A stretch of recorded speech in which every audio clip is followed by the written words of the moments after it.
아멘. 우리 성경 문독합니다. 오늘 말씀은 마태복음 11장입니다.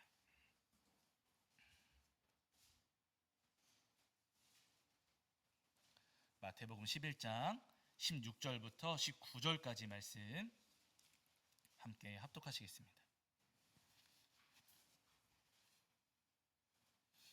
마태복음 11장 16절부터 11장 제가 자꾸 실수하네요. 11장이에요, 여러분. 11장입니다. 산수 공부를 다시 해드려요. 자, 11장 16절부터 19절입니다. 11장 16절부터 19절. 자, 11장 16절부터 19절까지 말씀. 우리 찾으신 줄 알고 한 목소리로 함께 합독하겠습니다. 함께 합니다. 이 세대를 무엇으로 비유할까? 비유하건대 아이들이 장터에 앉아 제 동물을 불러 이르되 우리가 너희를 향하여 피리를 불어도 너희가 춤추지 않고 우리가 슬피 울어도 너희가 가슴을 치지 아니하였다 함과 같도다. 요한이 와서 먹지도 않고 마시지도 아니하매 그들이 말하기를 귀신이 들렸다 하더니 인자는 와서 먹고 마시매 말하기를 보라 먹기를 탐하고 포도주를 즐기는 사람이요 세리와 죄인의 친구로다 하니 지혜는 그 행한 일로 인하여 옳다함을 얻느니라. 아멘. 우리 자리에 앉으시겠습니다. 여러분 한 주간 평안하셨지요? 네, 오늘 추석 명절 보내시느라 못 오신 분들 많이 계시는데요. 오늘도 우리 하나님 앞에 나와 예배하는 저와 여러분이 우리 주님께서 주시는 은혜와 사랑이 가득하기를 간절히 소원합니다. 자, 우리 지난주에 있는 마태복음 11장 7절부터 15절까지 말씀을 통해서 우리에게 주시는 은혜를 함께 나누었습니다. 예수님 말씀하시기를 천국은 침노를 당하나니 침노하는 자는 빼앗느니라 라고 말씀을 하셨어요. 이 말씀을 때로는 우리가 천국을 취하기 위해서 노력해야 된다, 천국에 들어가기를 힘써야 된다 라는 말씀으로 이해하기도 하지만은요, 본문의 맥락을 따라서 읽어 내려가면은 그런 의미이기보다는 우리가 누리고 있는 천국이 침략을 당하고 침노를 당하여 빼앗길 때가 있다는 말씀이세요. 우리가 예수님과 동행하며 이 땅 가운데 살아가면서 천국의 삶을 누리고 있는데요, 사단 마귀가 우리의 천국을 빼앗고 침략하고 공격할 때가 있다는 겁니다. 그렇게 사단 마귀가 우리의 천국을 공격하면 빼앗겨야겠습니까? 지키기 위해서 싸워야겠습니까? 당연히 지키기 위해서 싸워야 된다는 거예요. 예수님 말씀은요, 우리의 천국을 빼앗기지 않기 위해서 우리도 싸우고 힘써야 된다라고 말씀하시는 거예요. 중요한 것은 우리가 우리의 천국을 지킬 때 우리가 손에 들고 있어야 되는 무기가 있는데요, 그 무기는 여러분 다른 것 아니라 하나님께서 우리에게 주신 말씀, 성경입니다. 이 성경을 가리켜서 성령의 검이라고 분명히 말씀하시거든요. 바라기는 여러분, 성경 말씀을 손에 굳게 붙잡으시고 때때로 사단 마귀가 우리의 천국을 빼앗기 위해서 여러 가지로 미혹할 때마다 하나님께서 주신 그 말씀으로 사단의 그 모든 공격을 싸우시고 이겨내시는 저와 여러분에게를 주의 이름으로 간절히 축원합니다. 아멘이시죠? 자, 감사합니다. 오늘 이제 그 뒤에 이어지는 마태복음 11장 16절부터 19절까지 말씀을 통해서 우리에게 주신 은혜를 나누려고 하는데, 오늘 말씀도 사실은 읽기는 쉽지만 그 뜻을 이해하기가 조금 어려운 본문 가운데 한 구절이에요. 오늘 말씀을 보시면은 예수님께서 이렇게 말씀을 하시거든요. 조금 어려운 말씀이긴 하지만은요, 이 말씀을 이해하는 길잡이가 되는 구절이 16절 말씀이에요. 우리 16절 한번 다시 읽으시고 이제 말씀을 시작하겠습니다. 우리 16절입니다. 자, 마태복음 11장 16절. 마태복음 11장 16절입니다. 찾으신 줄 알고 읽겠습니다. 함께합니다. 시작. 이 세대를 무엇으로 비유할까? 비유하건대 아이들이 장터에 앉아 제 동물을 불러 하면 이렇게 말씀하셨어요. 예수님께서 이 말씀을 시작하시면서 이 세대를 무엇으로 비유할까라고 하셨습니다. 그러니까 16절부터 19절까지 이어지는 말씀은 이 세대에 대한 비유의 말씀이라는 거죠. 이 세대가 이렇다, 이 세상이 이렇다 하시는 비유의 말씀을 예수님께서 들려주셨다는 거예요. 그러면 이 세대, 예수님께서 말씀하신 이 세대, 이 세상은 어떤 곳인가? 여러분 17절 보시면 이렇게 말씀하세요. 자, 17절도 보실게요. 17절. 자, 읽겠습니다. 함께합니다. 시작. 아이들이 17절, 17절, 네, 17절 17 이르되, 죄송합니다. 시작. 이르되 우리가 너희를 향하여 피리를 불어도 너희가 춤추지 않고 우리가 슬피 울어도 너희가 가슴을 치지 아니하였다 함과 같도다. 아멘. 이렇게 말씀하셨어요. 피리를 불어도 춤춰요, 안 춰요? 안 추고 슬피 울어도 가슴을 치지 않는다, 이렇게 말씀을 하셨어요. 이 시절에 예수님 당시에 유대인 그 아이들이 그 그 자기들끼리 하면서 했던 놀이 가운데 한 가지가 이런 놀이가 있었다 그러세요. 여자아이들이 피리를 불면은 남자아이들이 그 피리 소리에 맞춰서 춤을 추는 거예요. 그리고 반대로 남자아이들이 곡소리를 내면, 울음소리를 내면은 여자아이들이 그 울음소리에 맞춰서 가슴을 치는 놀이가 있었다는 겁니다.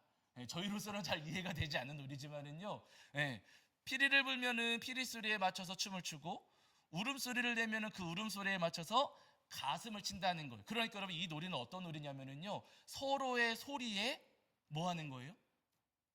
반응하는 거예요. 반응. 피리 소리를 내면은 소리에 맞춰서 반응해서 춤을 추고, 울음소리를 내면 그 울음소리에 반응해서 가슴을 치고 하면서 소리에 반응을 하면서 하는 놀이라는 겁니다. 그런데 중요한 것은 이 세대 사람들, 그 세상 사람들은 피리를 불어도 춤을 춰요, 안 춰요? 안 춘다는 거예요. 울음소리를 내도 가슴을 쳐요, 안 쳐요? 안 쳐요. 반응을 한다는 거예요, 안 한다는 거예요? 우리처럼 잘 해요, 안 해요? 잘 안 하는 시대라는 거예요. 그 시절의 사람들은요, 어떤 소리가 들려도 그 소리에 반응하지 않고 맞장구를 치지 않는 시대다, 예수님 말씀하셨어요. 근데 여러분, 참 이상한 것은 뭐냐면요, 맞장구는 치지 않지만 뭐는 좋아해요? 비난하고 반대하는 것은 좋아합니다. 그래서 여러분, 그 18절 19절 보세요. 18절 19절. 자, 이어지는 말씀 18절 19절입니다. 읽겠습니다. 시작. 요한이 와서 먹지도 않고 마시지도 아니하매 그들이 말하기를 귀신이 들렸다 하더니 인자는 와서 먹고 마시매 말하기를 보라, 먹기를 탐하고 포도주를 즐기는 사람이요 세리와 죄인의 친구로다 하니 지혜는 그 행한 일로 인하여 옳다함을 얻느니라. 아멘. 이렇게 말씀하셨어요. 예수님께서 말씀하시기를 이 세대 사람들은 반응하지 않는 사람들이다. 반응은 하지 않지만 반대는 하는 사람들이다 하시는 거예요. 왜냐하면 세례 요한이 와서 아무것도 먹지 않고 금식하면서 말씀을 전하니까 사람들이 말하기를 저 사람은 귀신 들렸다, 이렇게 이야기를 했어요. 예수님께서 오셔가지고 죄인들과 함께 드시고 음료도 마시고 하시니까 그때는 또 뭐라 그래요? 그때는 죄인의 친구다, 이렇게 사람들이 이야기를 하는 거예요. 먹어도 뭐라고 하고 안 먹어도 뭐라고 하고 무엇을 해도 반대하고 무엇을 해도 비난하는 시대가 이 시대다라고 예수님께서 말씀을 하셨습니다. 여러분, 무엇을 해도 반응하지 않지만 무엇을 해도 비난하고 반대하는 시대라고 예수님께서 말씀을 하셨다는 거예요. 그런데 여러분, 놀라운 것은 예수님 시대만 그런 게 아니라는 거죠. 지금 여러분, 우리가 살아가는 시대에도 사람들이 반응을 합니까, 안 합니까? 반응을 우리도 안 하시네. 해요, 안 해요? 큰일 났네 이거. 반응해요, 안 해요? 반응 잘 안 해요. 반응은 안 하는데 뒤에서 뭐는 해요? 비난은 잘해요. 반대하는 말들은 잘합니다. 누구는 어떻고 누구는 저렇고, 이렇게 하면 이렇게 해서 문제고 저렇게 하면 저렇게 해서 문제고, 왜 이렇게 했느냐, 왜 저렇게 했느냐, 할까요 말까요 물으면 반응은 안 하지만 나중에 이렇게 했다 저렇게 했다 반대는 많이 하는 시대를 우리가 살고 있다는 거예요. 특히나 여러분, 우리가 믿음으로 이 땅에 살아가면서 우리 성도님도 경험하셨겠지만 복음 전하시고 또 주님의 사랑과 은혜를 이 땅에 흘려보내시고 하면서 살아가지만 우리가 전도지를 나눠주어도 저 사람들은 반응을 합니까, 안 합니까? 반응을 안 해요. 오히려 전도지 나누고 주님의 은혜와 사랑을 흘려보내는 것에 대해서 반대하고 비난하는 일들이 많습니다. 우리의 믿음에 대해서 손가락질하고 비난하는 일들이 너무나도 많이 있더라는 거예요. 저는 정치를 잘 모르지만 며칠 전에 어떤 기사 하나를 보니까요, 제가 좀 깜짝 놀란 기사가 한 가지가 있었어요. 어떤 분이 청문회 나오셔가지고 이런저런 질문을 받는데, 여러분 청문회 뭔지 아시잖아요. 이 청문회에서 대답 조금만 잘하면은 더 높은 고위 그 관직에 올라갈 수가 있는 거거든요. 근데 이분 저는 잘 모르는 분이에요. 이분이 잘하는 분인지 못하는지도 모르는데 그 기사만 봤어요.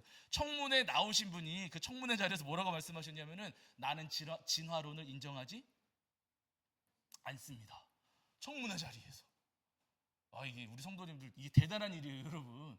그 어마어마한 자리에서 나는 진화론 인정하지 않습니다. 자기 믿음을 드러냈어요. 차별금지법 반대합니다. 와, 저는 이분이 만약에 대통령 후보 나오면 저 한 표 줄 것 같아요. 줘야 돼요. 나는 진화론 인정하지 않습니다. 나는 차별금지법도 반대합니다. 당당하게 자기 믿음 들어요. 사람들이 우리가 목사 뽑으러 나온 줄 아느냐 비난하고, 기사 보니까 거기에 뭐라 그러냐면요, 뭐라 그래도 보수 기독교 탈레반주의자다 막 하면서 어마어마한 비난을 쏟아내는 거예요. 우리의 믿음을 드러내고 우리가 전도하려고 하고, 우리가 여러분 그게 잘못한 게 아니잖아요. 그 사람들에게 무슨 피해 준 거 있습니까? 없어요. 그런데 그렇게 우리의 믿음을 당당하게 드러내고 주의 은혜와 사랑을 흘려보내면서 살아가는데도 이상하게 세상 사람들은 우리의 그 믿음과 우리의 그 신앙에 대해서 반대하고 조롱하고 아무런 무반응으로 대응할 때도 너무나도 많이 있어요. 그분만 그런 일을 겪는 게 아니고요, 우리 성도님들도 이 땅을 살아가면서 이런 일들을 여러 번 겪고 살아가시잖아요. 열심히 전도해도 왜 시끄럽게 그렇게 하고 있느냐, 왜 길거리에서 길 막고 그러고 있느냐, 반대하고 그렇게 손가락질하는 사람들도 많이 있고요. 그렇게 우리를 공격하고 오히려 우리를 공격하면서 우리를 힘들게 하고 우리를 괴롭게 하는 일들도 너무나도 많이 있다는 겁니다. 그런데 여러분, 중요한 것은 뭐냐면요, 이 세상에 그렇게 비난과 반대가 가득하지만 우리가 전도하고 말씀을 전해도 반응하지 않는 일들이 너무나도 많이 있지만, 중요한 것은 뭐냐면 여러분 19절이에요. 19절. 자, 여기 한번 더 읽으실게요. 자, 19절 후반부에 여러분 밑줄 읽으셔야 되는데, 그래도 19절 다시 한번 보실게요. 자, 11장 19절입니다. 읽겠습니다. 함께합니다. 시작. 인자는 와서 먹고 마시며 말하기를, 보라, 먹기를 탐하고 포도주를 즐기는 사람이요 세리와 죄인의 친구로다 하니, 지혜는 그 행한 일로 인하여 옳다함을 얻느니라. 아멘. 이렇게 말씀하셨어요. 그 뒷부분이 중요한 겁니다. 지혜는 그 행한 일로 인하여 옳다함을 얻느니라, 이렇게 말씀하셨어요. 지혜는 행한 일로 인해서 옳다고 인정받는다 하시는 말씀이세요. 사람들이 비난을 했든 반대를 했든 반응하지 않았든 그게 중요하지 않고 뭐가 중요하다는 거예요? 우리가 무엇을 했느냐가 중요하다는 거예요. 우리가 복음을 전했는데 저들이 반응하지 않았어요. 잘못이에요? 아니에요? 우리의 잘못은 아니에요. 그건 문제가 아니라는 거예요. 우리가 열심히 주님의 사랑과 은혜를 흘려보냈어요. 그런데 그 삶을 보고서 사람들이 비난하고 손가락질하고 반대합니다. 그럼 문제가 있는 거예요? 없는 거예요? 우리의 문제는 없다는 거예요. 저들이 비난하고 저들이 반대하고 저들이 반응하지 않는다 할지라도 너희는 그럼에도 불구하고 믿음으로 살아가야 된다. 저들이 어떻게 한다 할지라도 우리는 믿음으로 살아가야 되고, 저들이 어떻게 한다 할지라도 우리는 전도해야 되고, 저들이 어떻게 반응한다 할지라도 우리는 끝까지 우리가 걸어가야 할 십자가의 길을 걸어가야 한다 하시는 말씀이 오늘 본문의 말씀입니다. 바라는 여러분, 이 땅의 사람들이 우리를 가리켜서 손가락질하고 비난하고 반대한다 할지라도 마땅히 우리가 걸어가야 할 믿음의 길을 끝까지 걸어가시는 저와 여러분이 되기를 주의 이름으로 간절히 축원합니다. 우리가 전도하고 주님의 사랑을 전할 때 저 사람들이 무슨 소리를 한다 할지라도, 여러분 이제 우리 추석 지나가면 전도 시작할 거거든요. 저들이 어떤 반응을 한다 할지라도 끝까지 주님의 사랑과 복음을 전하시는 저와 여러분이 되기를 주의 이름으로 간절히 축원합니다. 우리 성도님들이 씨 뿌리는 자의 비유를 많이 들어보셨을 텐데 여러분 잘 아시는 말씀이세요. 씨 뿌리는 자가 길가에 밖에 나가가지고 씨를 뿌렸는데 길가밭에 떨어지기도 하고 가시덤불에 떨어지기도 하고 돌짝밭에 떨어지기도 하고 옥토밭에 떨어지기도 했다는 거예요. 그래가지고 길가밭에 떨어진 것은 새가 와서 물어가고, 가시덤불에 떨어진 것은 그 햇빛을 많이 받지 못해서 금방 시들어버리고, 그리고 돌짝밭에 뿌려진 씨앗은 뿌리를 내리긴 했지만 돌 때문에 깊이 내리지 못해서 또 쓰러져 버리고, 어디서만 열매를 맺었어요? 옥토밭에서만 열매를 맺었다 하시는 말씀이잖아요. 그래서 우리의 마음도 옥토가 되어야 한다 하는 의미로 우리가 그 말씀 많이 읽어갑니다. 맞아요. 그 의미 맞습니다. 그런데 여러분 그 말씀을 읽어내려가면서 우리가 한 가지 또 기억해야 될 중요한 메시지가 있다는 거예요. 뭐냐면 여러분, 씨 뿌리는 자 그 비유 가운데에 주님께서 우리의 밭이 옥토가 되어야 한다 하시면서도 동시에 우리에게 바라시는 것 한 가지는 뭐냐면요, 우리가 그 씨 뿌리는 자가 되어야 한다는 말씀이세요. 우리의 밭이 옥토가 되는 것도 맞지요. 그러나 여러분 동시에 우리가 씨 뿌리는 자 되어야 됩니다. 여러분 씨 뿌리는 자가 씨를 뿌리러 나갔을 때 길가에는 안 뿌리고 가시덤불 안 뿌리고 또 돌짝밭 안 뿌리고 옥토에만 뿌렸습니까? 전부 다 뿌렸습니까? 전부 다 뿌렸잖아요.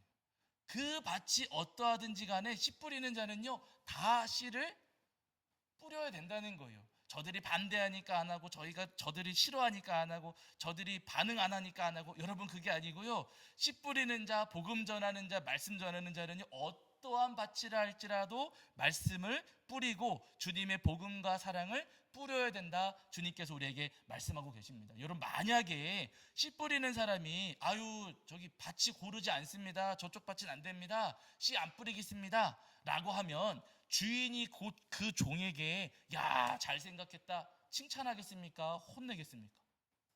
네? 여러분 생각을 해보세요. 우리 성도님들이 사장님이신데 직원한테 가서 이 물건 좀 팔아오세요 하고 물건을 맡겼어요. 장사해오라고. 그런데 이 직원이 아유 사장님 요즘에는요 사람들이 지갑도 열지 않고요, 밖에는 날씨가 덥고요, 이거 밖에 나가서 팔아봐야 이거 돈도 안 됩니다. 장사 안 하는 게 낫습니다 하고 직원이 나가지도 않아요. 그러면 그 직원 월급 주고서 고용하겠습니까? 나가주세요 하겠습니까? 나가주세요 해야죠. 여러분 직원의 역할은 뭐냐면요, 팔리든 팔리지 않든 어떻게 해야 돼요? 나가야 되는 거예요. 이게 되든 안 되든 직원은 가서 하는 겁니다. 날씨가 덥든 춥든 사람들이 지갑을 열든 열지 않든 직원의 역할은 뭐냐면요, 나가서 파는 게 역할이라는 거예요. 마찬가지로 여러분 씨 뿌리는 자는요, 밭이 어떠하든지 어떻게 해야 돼요? 씨를 뿌리는 거예요. 마찬가지로 아멘이시죠. 아유 감사합니다. 여러분 마찬가지로 우리도 예수님의 십자가 사랑을 우리가 경험을 했고 주님의 복음을 전해야 되는 복음의 사명이 우리에게 맡겨져 있습니다. 그러니 여러분 저 세상 사람들이 우리를 반대하고 비난하고 아무런 반응을 하지 않지만 그래도 우리는 어떻게 해야 돼요? 우리는 어떻게 해야 돼요? 씨를 뿌리고 복음을 전하고 말씀을 전해야 된다는 거예요. 만약에 여러분 우리가 아유 주님 이 세상 사람들은요 듣지도 않습니다, 이 세상 사람들은 아무런 반응도 하지 않고요, 이거 해봐야 아무짝에도 소용없습니다 하면서 하지 않으면 주님께서 우리를 칭찬하세요, 징계하세요? 징계하세요. 여러분 한 구절만 찾아보실게요. 에스겔입니다.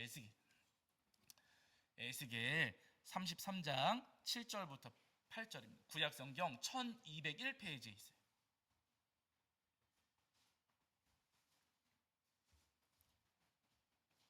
에스겔 33장 7절부터 8절입니다.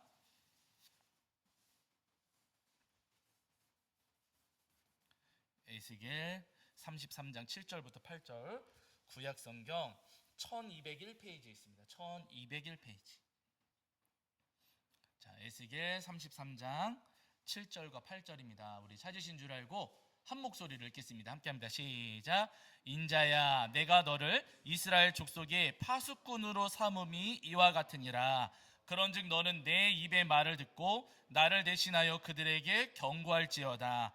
가령 내가 악인에게 이르기를 악인아 너는 반드시 죽으리라 하였다 하자, 내가 그 악인에게 말로 경고하여 그의 길에서 떠나게 하지 아니하면 그 악인은 자기 죄악으로 말미암아 죽으려니와 내가 그의 피를 내 손에서 찾으리라. 아멘. 이렇게 말씀하셨어요.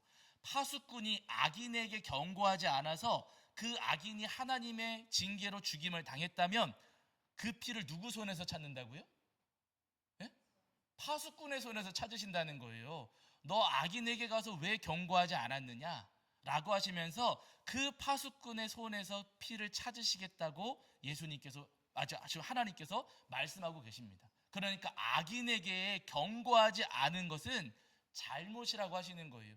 저 세상에 마음이 닫혀있는 사람들, 돌짝밭 같고 또 길가밭 같고 가시덤불밭 같은 그 사람들에게 복음 전하지 않고 말씀 전하지 않고 주님의 은혜를 흘려보내지 않는 것은 잘못이라고, 그것은 우리가 크게 잘못하고 있는 것이라고 주님께서 우리에게 말씀하고 계십니다. 바라는 여러분, 전하지 않는 것이 죄가 되는 것을 우리 성도님들이 기억하시면서 저들의 마음이 꽉 닫혀있다 할지라도 저 악한 사람들에게 또 완고한 사람들에게 주님의 복음과 사랑과 말씀을 전하시는 저와 여러분이 되기를 주의 이름으로 간절히 축원합니다. 여러분 사도행전 말씀을 보시면은요, 우리가 잘 아는 스데반 집사님 나오잖아요. 이 스데반 집사님이 복음 전하시다가 잡혀가지고 공유에 끌려가셨어요. 공유의 사람들, 여러분 그곳에 모여있는 사람들의 마음이 옥토처럼 고운 밭이었겠습니까? 딱딱하게 굳어 있었겠습니까? 딱딱하게 굳어 있었고 이 스데반에 대해서 악한 감정을 품고 있는 사람들이에요. 누구보다 마음이 완악하고 완고했습니다. 스데반을 신성 모독죄로 고발하면서 이제 그 공회 앞에 서가지고 재판을 하는 거거든요. 그럼 너무 놀라운 것은 그 재판 앞에서 스데반이 뭐해요? 복음 전해요. 네, 그 완악하고 완고한 사람들 앞에서 이 스데반 집사님이 복음을 전했습니다. 그런데 놀라운 것은 거기 있는 사람들은 다 복음을 받아들이지 않았지만 그곳에 있던 누가 예수님을 믿게 돼요? 나중에 사울이 예수님을 믿잖아요. 네, 그 완악하고 완고한 사람들이었지만 복음을 전했을 때 여러분 그곳에서도 복음의 열매가 열렸습니다. 그 뒤에 이어지는 여러분 사도행전 8장을 보시면 빌립 집사님에 대한 이야기가 나오는데, 이 빌립 집사님이 사마리아 성에 가서 복음을 전하세요. 근데 사마리아 성에 가봤더니 거기에 시몬이라고 하는 사람이 있습니다. 이 시몬이라는 사람이 마술사였다 그래요. 마술을 부리는 사람인데, 마술을 얼마나 잘 부렸는지 제 생각에는 우리식으로 이야기하면 무당 비슷한 사람이 아니었을까 싶어요. 그 사람이 거기에 있었는데 이 사람을 따르는 그 사람들이 굉장히 많이 있었습니다. 시몬을 따르는 사람들이. 여러분 생각을 해보세요. 무당한테 복음 전하시겠어요? 안 전하시겠어요? 무당집에 가서 네?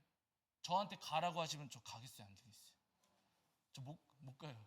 혼자는 못 가고 누가 같이 가지 않으면 저는 혼자서 무서워서 못 갈 것 같아요. 무섭잖아요, 여러분. 물론 무당에게 복음 전하시는 분들 분명히 존경스러운 분들입니다. 우리한테 무당한테 가서 복음 전하세요 그러면 무섭고 꺼려지고 두려움이 분명히 있거든요. 너무 놀랍게도 빌립 집사님이 이 시몬에게 복음을 전했어요. 들어갔을까요? 안 들어갔을까요? 복음이 들어갔어요. 여러분 이 사람이 예수님을 믿게 돼가지고 여러분 그 뒤로 빌립을 따라다니면서 그 빌립을 통해서 역사하시는 주님의 놀라우신 은혜들, 그 이적과 표적들을 이 시몬이 다 경험했다, 다 보면서 믿게 되었다라고 성경에서 말씀하고 계십니다. 믿지 않을 것 같은 사람이었지만은요, 이 사람도 예수님을 믿어서 변화되었다는 거예요. 그 뒤에 이어지는 말씀 보시면은 성령님께서 이 빌립을 광야로 가라 그러세요. 광야 여러분 누가 있겠습니까? 사람이 지나다니지 않는 그 광야로 이 빌립 집사람을 보내시는데, 가서 보니까 거기에 마침 누가 지나가요? 에디오피아 내시 간다게가 거기 수레 타고서 지나가고 있는 거예요. 저기 쫓아가라 하셔가지고 빌립이 막 달려가서 수레 옆으로 가봤더니 그 수레 안에서 성경 읽는 소리가 들리는 겁니다. 그래서 물어봐요. 지금 당신이 읽고 있는 말씀이 무슨 의미인지 알겠습니까? 그랬더니 그 안에 타고 있던 내시 간다게가 난 무슨 의미인지는 모르겠습니다. 그냥 읽었습니다. 그러면 제가 그 뜻을 설명해 드릴게요 하고서는 그 말씀을 풀이해주고, 거기 나오는 어린 양이 예수님이십니다. 예수님 믿으셔야 됩니다 했더니 내시가 믿어요, 안 믿어요? 예수님을 믿게 되었다는 거예요. 그 자리에서 세례를 받는 역사가 일어났습니다. 안 될 것 같지만, 저들은 아닌 것 같지만은 여러분, 그러나 그들 안에도 딱딱하게 굳어 보이는 그 밭에서도 여러분 복음의 열매가 열리더라는 거예요. 제가 예전에 한 20년 됐어요. 20년 됐죠. 20년 정도 됐어요. 군대 전역하고 나서 어느 목사님이 이제 좀 부탁을 하셔가지고 제가 소년원에 간 적이 있었어요. 소년원. 안양이었던 것 같아요. 안양이었던가? 아무튼 소년원이었어요. 근데 여러분 아시잖아요. 소년원에 와 있는 아이들은 이게 조금 죄가 큽니까? 작습니까? 죄가 좀 큰 애들이에요. 근데 거기서 주일마다 그 아이들을 모아놓고 예배 인도하시는 목사님이 계셨는데, 그 목사님을 도와서 어떤 전도사님이 찬양 인도를 해주셨던 거예요. 그런데 이 찬양 인도하시던 전도사님이 못하게 되어가지고 지금 조금 상황이 어려우니 준도 너가 좀 가서 도와드리면 안 되겠느냐. 저는 이제 그때 뭐 특별히 하고 있는 것은 없었으니까 하셔가지고 네 알겠습니다. 그래가지고 저는 이제 그 주일 오후에 갔거든요. 주일 오후마다 거기 이제 소년원에 가가지고 찬양 인도하고 예배를 이제 같이 드리는 거예요. 근데 여러분 제가 거기 들어가면서, 군대는 제가 갔다 오긴 했지만 거기 들어가면서 마음이 편안했을까요? 무서웠을까요? 무서워요. 거기 무슨 철문 막 지나서 들어가요. 여러분 진짜 감옥이에요. 철문 들어서 들어가는데 그 아이들 눈빛이, 와 얘네 눈빛이 진짜 좀 무섭다. 나보다도 어린 아이들이지만은 와 얘네 눈빛이 진짜 조금 살기가 있고 무서운 아이들도 있고, 얘네 눈도 마주치지 말아야지. 그 바닥만 보고 막 지나가고 있거든요. 앞에 서가지고 찬양 인도하는데 애들이 따라 할까요, 안 할까요? 안 해요. 잘 안 해요. 아이들 마음이 꽉 닫혀 있고, 얘네는 그냥 지금 빵 먹으러 온 아이들, 거의 대부분이 빵 얻으러, 여기서 어떻게 찬양이 노력이 찬양하면 찬양이 될까 하고 찬양을 하는데, 여러분 너무 놀라운 것은 뭐냐면, 물론 대부분의 아이들은 별로 관심이 없어요. 근데 제가 거기서 감동받았던 것은 뭐냐면요, 그 아이들 가운데에 눈물을 흘리면서 찬양하는 아이가 있었어요. 제가 그 아이 보고 한 3개월을 다녔어요. 그 안에서도 찬양하면서 눈물을 흘리고 애통한 마음으로 예배하는 아이가 있더라는 거예요. 와, 이 안에도 지금 상한 심령으로 예배하는 아이가 있구나. 그래서 이 사역이 소중하구나. 제가 그때 알았습니다.